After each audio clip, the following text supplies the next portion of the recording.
A paz do Senhor Jesus, estamos iniciando mais um Instantes Finais, a sua aula de escatologia no seu lar. Desde já eu quero agradecer por sua audiência, a você que assiste ao nosso programa pela TV e a você que acompanha a programação da Rede Brasil pelo YouTube, pelo Facebook, pelo Instagram, nos seguintes endereços, né? Rede Brasil Oficial e IADPE Oficial, ou também pelo site www.iadpeplay.org.br. Que Deus te abençoe, que as bênçãos de Deus continuem sendo derramadas sobre você e a sua família.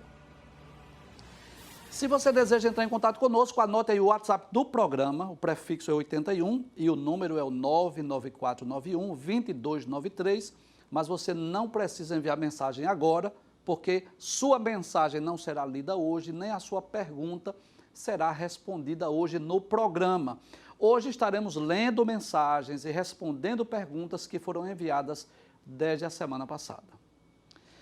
Se você está acompanhando os Instantes Finais, você sabe que nós estamos estudando os eventos escatológicos, né? Desde a semana passada que nós demos início ao estudo sobre a grande tribulação. Então vamos mais uma vez ver esse mapa, não é? Para que você possa ter uma ideia dos eventos escatológicos. Esse mapa nos mostra desde a ressurreição dos justos, que ocorrerá por ocasião do arrebatamento da igreja, até o estado eterno e perfeito.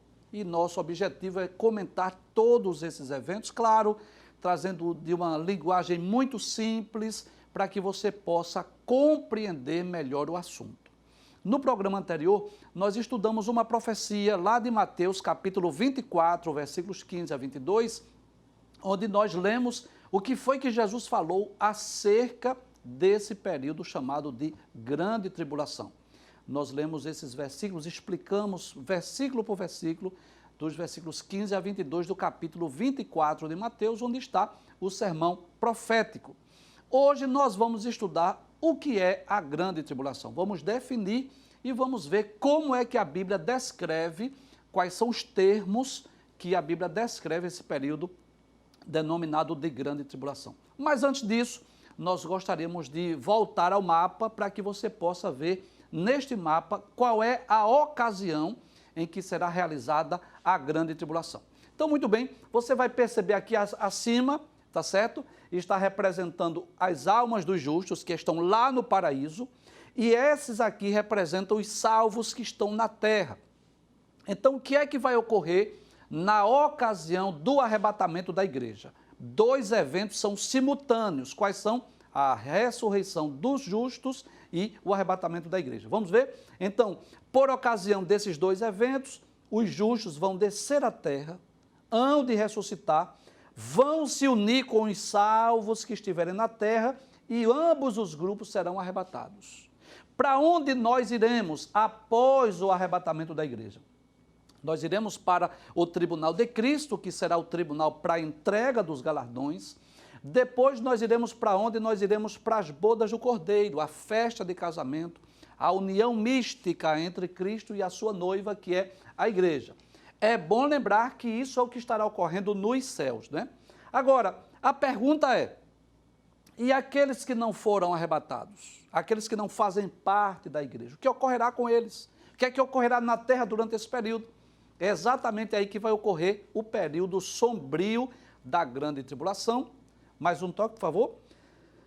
O próximo, sim, que é um período de 7 anos. Nós já vimos isso semana passada, você deve lembrar que foi aquela profecia das 70 semanas de Daniel, conforme Daniel, capítulo 9, versículos 24 a 27. Nós vimos que das 70 semanas já se cumpriram 69 e só falta uma semana de 7 anos, que é exatamente este período aqui chamado de a grande tribulação. É sobre este evento que nós estamos estudando, não é? Nós já estudamos as 70 semanas, para entendermos que esse período é de 7 anos. Nós já estudamos a profecia de Mateus capítulo 24, versículos 15 a 22, e lemos o que foi que Jesus falou acerca desse evento, né? Desse período aqui denominado de a grande tribulação. Por sinal, eu queria esclarecer algo aqui. Quando nós estudamos essa profecia, capítulo 24 de Mateus, versículos 15 a 22, nós dissemos que aquela profecia fala do povo judeu. Fala da perseguição que ocorrerá ao povo judeu exatamente na segunda metade da grande tribulação. Então, quando Jesus disse assim, olha, quem estiver no telhado, não desça para buscar alguma coisa em casa. Quem estiver no campo, não volte para a sua casa para buscar alguma coisa. Orai para que a vossa fuga não ocorra no inverno nem no sábado. Nós explicamos que o contexto ali é judaico, falando da perseguição ao povo judeu. E aí surgiram algumas dúvidas. Algumas pessoas perguntaram, professor, então quer dizer que a grande tribulação é só para o povo judeu? Não. Eu quis dizer que não é para a igreja, mas é para todas as pessoas que não forem arrebatadas. Então, quem não for arrebatado a ficar aqui na terra vai sofrer durante a grande tribulação. Então, nós vamos estudar nos próximos programas sobre as catástrofes que sobrevirá à terra, sobre toda a terra, não é só sobre Israel, não é apenas sobre o povo judeu, será para toda a terra. Agora, o povo judeu vai ainda sofrer ainda mais por conta da perseguição das nações, dos exércitos do anticristo, que vai, mais uma vez, é mais uma tentativa de destruir o povo judeu. Por isso que nós dissemos, né, que aquela profecia ela é específica para o povo judeu, mas a grande tribulação, ela abrange toda a terra. Então, hoje nós vamos explicar o que é a grande tribulação. Então, vamos para o tema de hoje, a grande tribulação. Vamos para a tela, por gentileza, a próxima. Bem, podemos dizer que a grande tribulação será o tempo de maior angústia da história da humanidade, ou seja, o pior período da história da humanidade. E ninguém melhor do que Jesus para dizer o que é a grande tribulação. Vamos reler aquilo que nós já vimos na semana passada? O que foi que Jesus falou acerca desse período? Capítulo 24, versículo 21 do Evangelho escrito por Mateus. Jesus disse, porque haverá então grande aflição, como nunca houve desde o princípio do mundo até agora, nem tampouco haverá jamais. Então nós vamos perceber que é um período de sofrimento simplesmente incomparável. Não há nada que possamos comparar.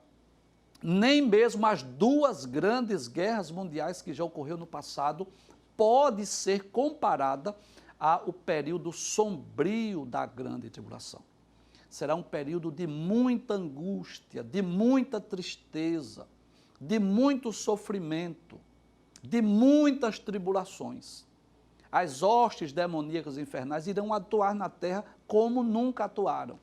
E, além disso, uma série de juízos divinos serão derramados sobre a terra naquele período. Vamos voltar para a tela mais uma vez? Então, Jesus disse que será o pior período da história da humanidade, que não há período que possamos comparar, e o mundo vai conhecer como é terrível cair nas mãos de um Deus vivo. E nós queremos ler, não é, o que está lá em Hebreus, capítulo de número 10, versículo de número 31, que diz assim, horrenda coisa é cair nas mãos do Deus vivo. E claro, eu gostaria de explicar algo aqui que eu considero por demais importante. Ao lermos a Bíblia, nós vamos perceber claramente o quanto Deus é bom. Deus é amor, né? Essa é uma das mais breves definições de quem é Deus, mas uma das mais extraordinárias, né? Deus é amor. Ele não apenas ama, ele é a própria manifestação do amor. Mas talvez você pergunte, por que é que Deus é tão bom e Deus é amor, que Deus vai enviar todos esses juízos, todos esses julgamentos sobre a terra? É simples, é que Deus é amor, mas Deus também é justo. Você já deve ter visto, eu já ilustrei aqui outras vezes, mas permita-me fazer isso mais uma vez. Você já deve ter visto aquela balança de 2 pratos, né? Aquelas balanças antigas. E se nós pudéssemos colocar em um daqueles pratos o amor de Deus e no outro prato da balança a justiça de Deus, nós iríamos observar que nem a balança faria isso e nem ela faria isso. Ficaria exatamente iguais. Porque os atributos de Deus, não existem atributos de Deus maior do que outro. Os atributos de Deus são equivalentes. Em nós, seres humanos, pode haver alteração. Tem pessoas que são muito justas, mas não amam tanto. Tem pessoas que amam muito, mas não são muito justas. Mas em Deus os atributos são equiparados.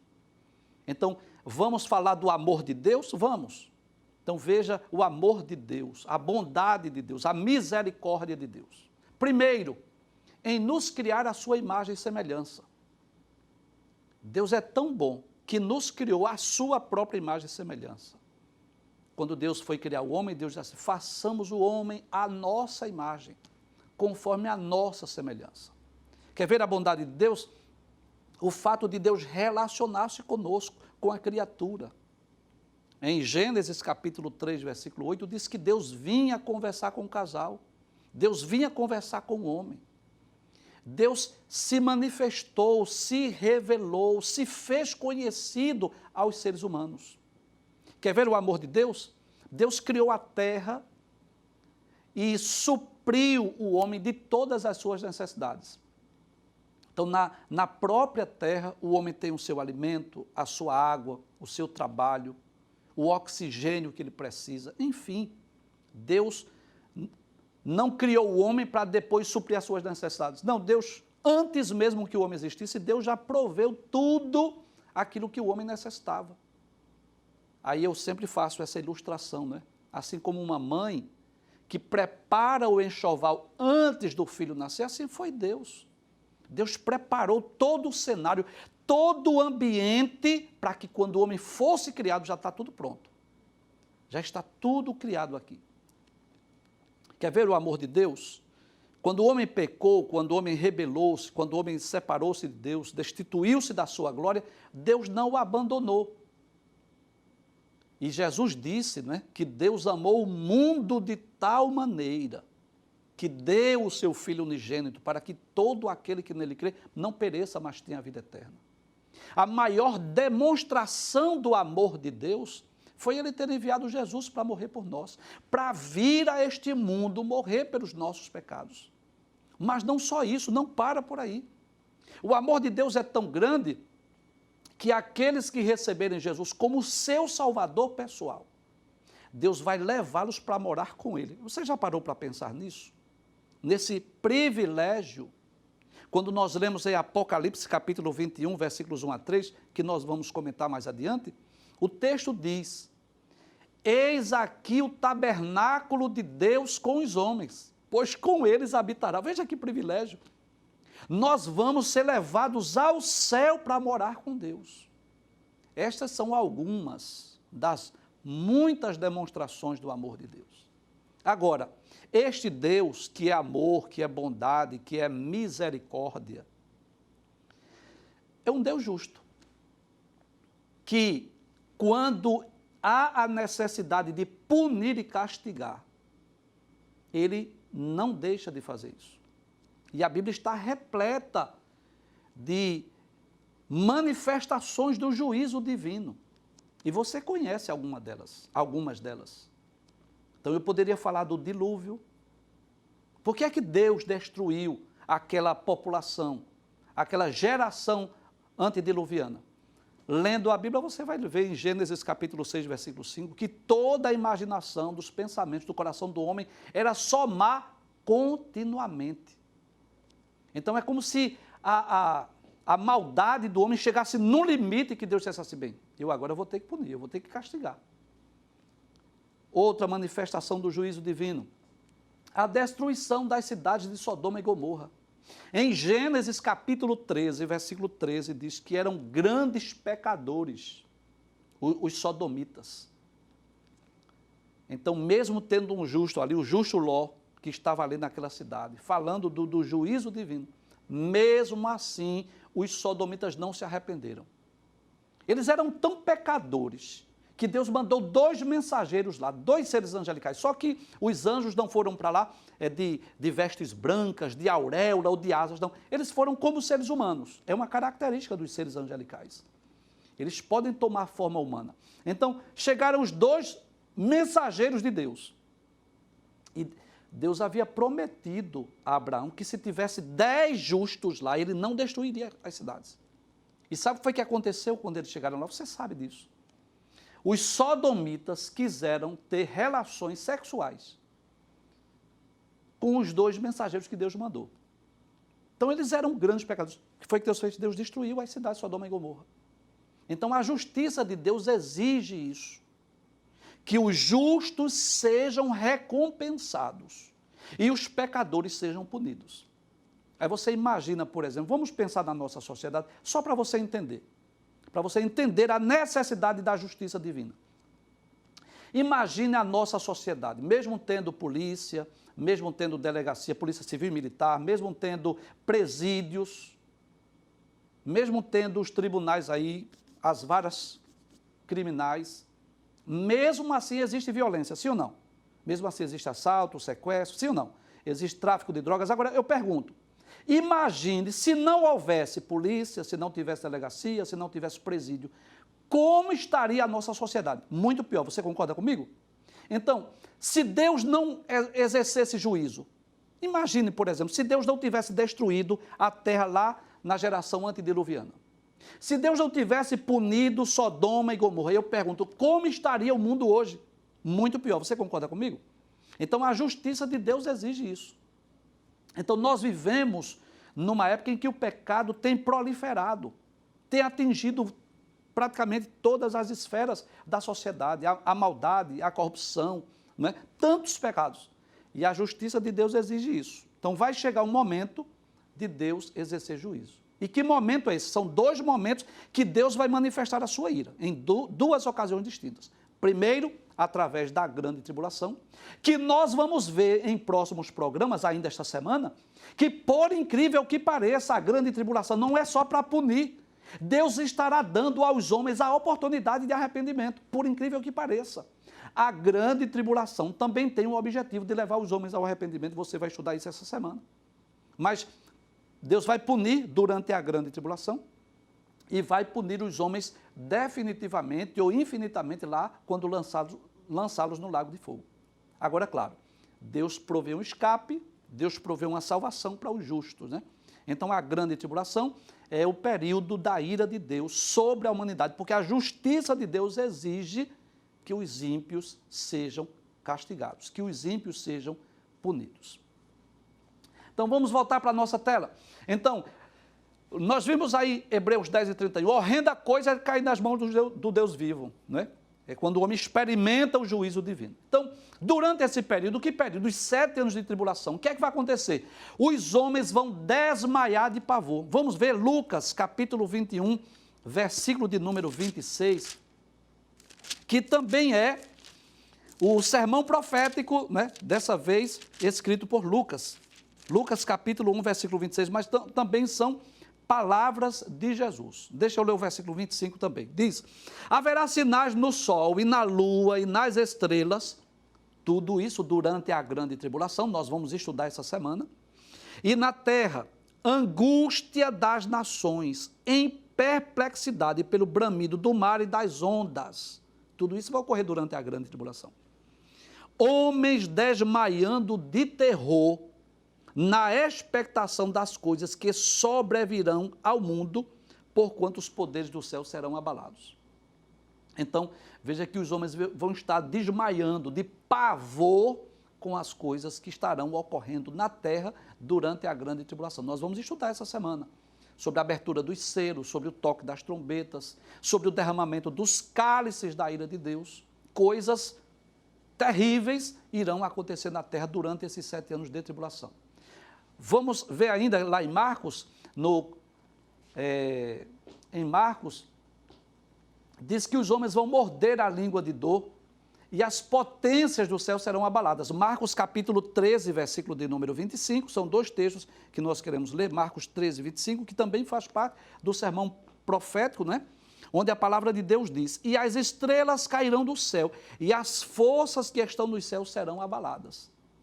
E além disso, lá no livro do Apocalipse, capítulo de número 16, versículo de número 10, a palavra de Deus diz assim, e o 5º anjo derramou a sua taça sobre o trono da besta, e o seu reino se fez tenebroso, e os homens mordiam a língua de dor. Né? Vamos colocar a tela mais uma vez? Então, durante esse período, o que é que nós podemos dizer à luz das profecias bíblicas? Primeiro, será o pior período da história da humanidade. Segundo, os homens irão reconhecer o quanto é terrível experimentar o juízo divino. Terceiro, os homens irão desmaiar de pavor. Quarto, os homens vão morder a língua de dor. E quinto, as potências do céu serão abaladas.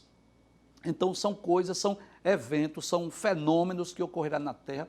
Alguns, claro, que já ocorrem hoje, como, por exemplo, haverá período de fome, haverá terremotos, mas alguns desses juízos, algumas dessas manifestações da ira de Deus, será algo que nunca ocorreu na história da humanidade. Você vai ver isso quando nós estivermos estudando durante essa semana. Vamos passar muito tempo estudando sobre esse período, ok? Além disso, além de sabermos o que é a grande tribulação, como é que a Bíblia descreve a grande tribulação?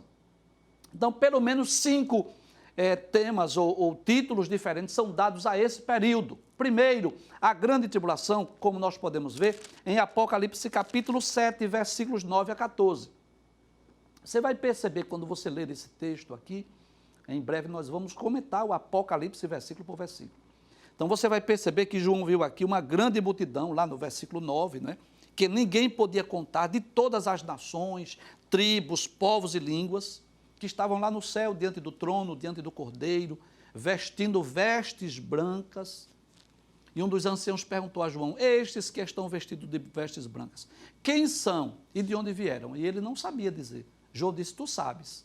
E ele disse: estes são os que vieram de grande tribulação. Então, durante a grande tribulação haverá muitas conversões e esses aqui são os mártires, não é a igreja, que são os mártires, aqueles que vão morrer durante a grande tribulação.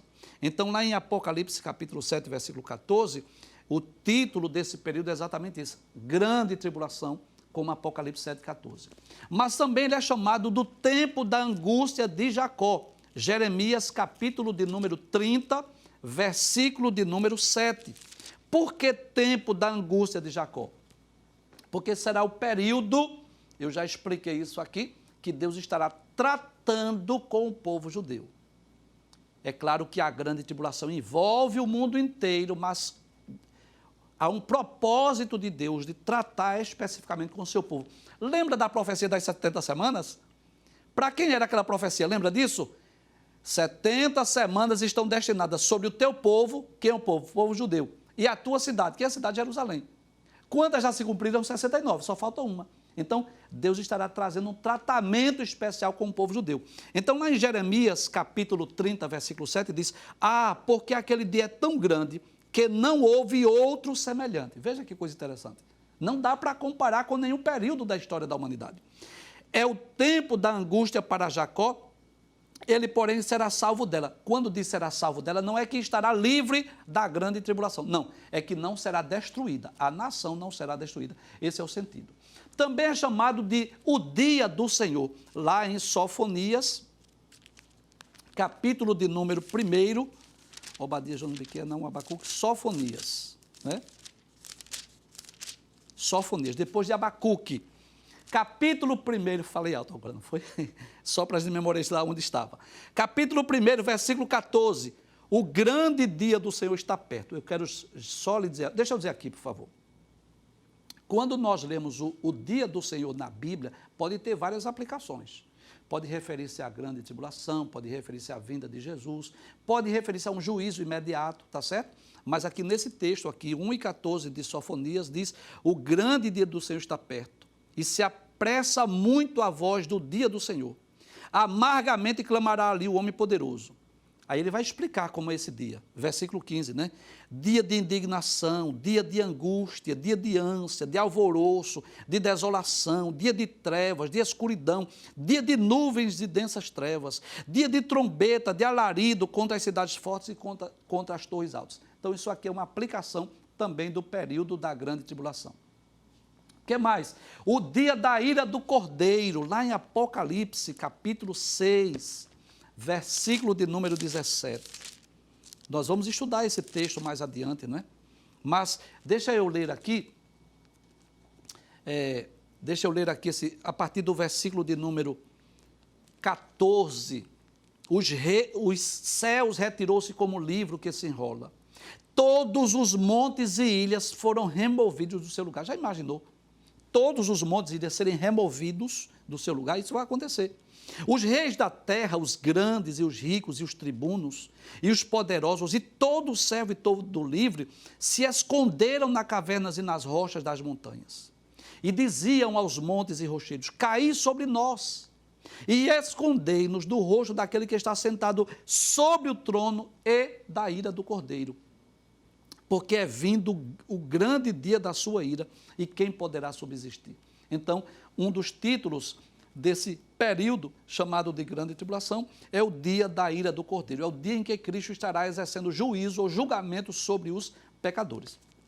E, finalmente, nós já vimos isso aí, não precisa nem nós lermos o texto, é a 70ª semana de Daniel, conforme Daniel capítulo 9, versículo de número 27. São alguns títulos, né? Vamos ampliar mais uma vez, só para a gente reler como esse período é chamado nas páginas da Bíblia. Vamos abrir a tela, por gentileza? Então, vamos lá? Sim, grande tribulação, ou tempo da angústia de Jacó, ou dia do Senhor, ou dia da ira do Cordeiro, ou, em quinto lugar, a 70ª semana de Daniel. São termos que a Bíblia usa para descrever o período da grande tribulação. Durante esta semana, nós estaremos trazendo mais informações, nós vamos falar sobre os 2 períodos de 3 anos e meio, nós vamos falar sobre os juízos, enfim, estaremos comentando, trazendo mais informações sobre este período. Porque dele, por ele, para ele são todas as coisas, glória, pois, a ele eternamente. Até amanhã, se Deus assim nos permitir, a paz do Senhor Jesus. Não esqueça, nós estamos nos instantes finais.